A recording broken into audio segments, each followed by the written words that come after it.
project we have for today are little chicken pattern weights. Aren't they cute? Let's get started. Okay, we've got a cute little project for you today. So the supplies you're going to need are some scraps of fabric. I have two different sizes. We're going to try making two different size ones. So we've got some little 4-inch squares and we've got some 6-inch squares, and this is just your basic quilting cotton that you can find just about anywhere. This one came from Hobby Lobby, but you can find it at Walmart, you can find it at a quilt shop, wherever. You're going to need also some little 1-inch squares. Mine are orange because these are going to be the beaks. So this is actually waxed canvas because that's the only orange I had in my scrap bin, but these are just little 1-inch squares. I have some little teeny tiny black buttons for the eyes, so we'll do that. You could draw the eyes on, you could find like beads if you wanted to, whatever. Those just what I had. You're gonna need some of these awesome clips. These are little plastic quilting clips. I got these off the TikTok shop. I'm gonna link them to this video. These are awesome. I use them all the time, and these seem like they're pretty good quality. They're very grippy. So I've got my basket of clips, and then you'll need matching thread in your sewing machine and scissors, of course. And then you're also going to need some leftover rice. You can use beans, you could use rice, you could use lentils, you could use sand, whatever you want for these pattern weights. But I had some old rice that's been sitting around in my pantry that we're probably not going to eat. And you'll want a funnel or a piece of paper to put the rice in the little chicks. So let's go sew these really quick, scrappy projects up.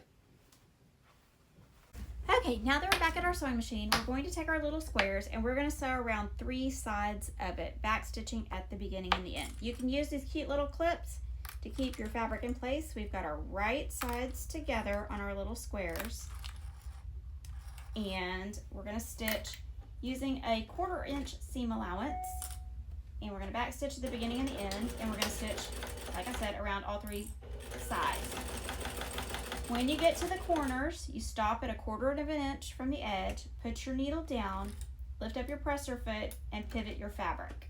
That's how you make nice sharp corners whenever you're sewing around a corner. So needle down, lift your presser foot. Mine's got this nifty knee thing here. Rotate your fabric, presser foot back down before you move your needle so your fabric doesn't slip. You're going to back stitch at the beginning and the end. Then you're going to take this, and I did not adjust my, always make sure that your stitch length is correct. Now you're going to take this and you're going to cut the little corners off, and you're going to cut them close to, but not through your stitches, because we don't want to cut our stitches. And you're going to turn your little squares right side out. And I have these nifty little point turners, as everything falls out of my caddy. I have these nifty little point turners that my husband 3D printed me to poke these corners out nice and sharp. So now you have basically a little sack. Then what you're going to do is you're going to take the 2 seams and you're going to match them together. And you're going to fold this edge in about 1/4 inch. This is a super quick little scrappy project. You don't have to be super precise with it because frankly you're just making a pattern weight. So I'm going to use some little clips to hold that together. You want to make sure that these seams are matched up, and you've folded the top edge in about 1/4 inch.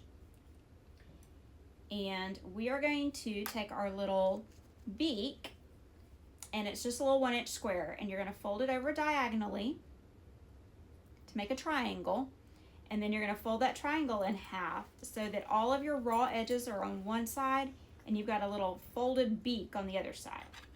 And we're going to put that inside that folded edge there.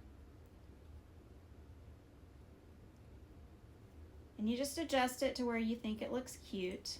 I'm going to put mine kind of up near the top corner up here, and you can use one of these little clips to hold it in.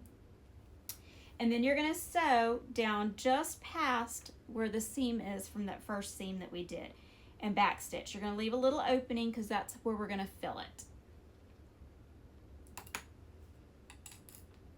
And I'm going to top stitch this at an 1/8 of an inch seam allowance. You want to make sure that all the raw edges of your little triangle beak are inside that seam.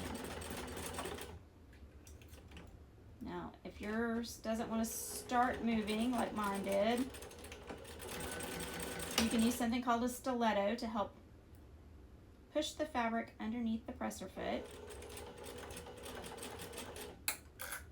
Sometimes that waxed canvas sticks to your sewing machine, so if you have a little piece of quilting cotton, that works too. That would probably work a little bit better than the waxed canvas. That's the only orange that I had in my scrap bin. So I've sewn just past that seam. I'm going to back stitch to lock those stitches in. And then we have our little chicken forming. So now I'm going to take it back over to my table and I'm going to fill it up with rice. That's what's going to give it the weight to keep your patterns down when you're cutting them out. So there we are. Okay, we're almost done. I just took a minute while I was off camera and hand sewed these 2 little black buttons on. These are just little tiny buttons I got at Hobby Lobby. They are, it doesn't even say what size they are. They're teeny, teeny, tiny little buttons. Okay, so now we're going to take our funnel and we're going to put it in that opening that we left in that seam.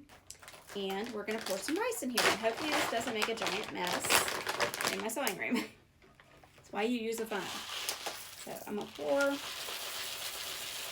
enough rice in here to get some weight to it. Filled up my chicken with some rice, about 3/4 of the way full.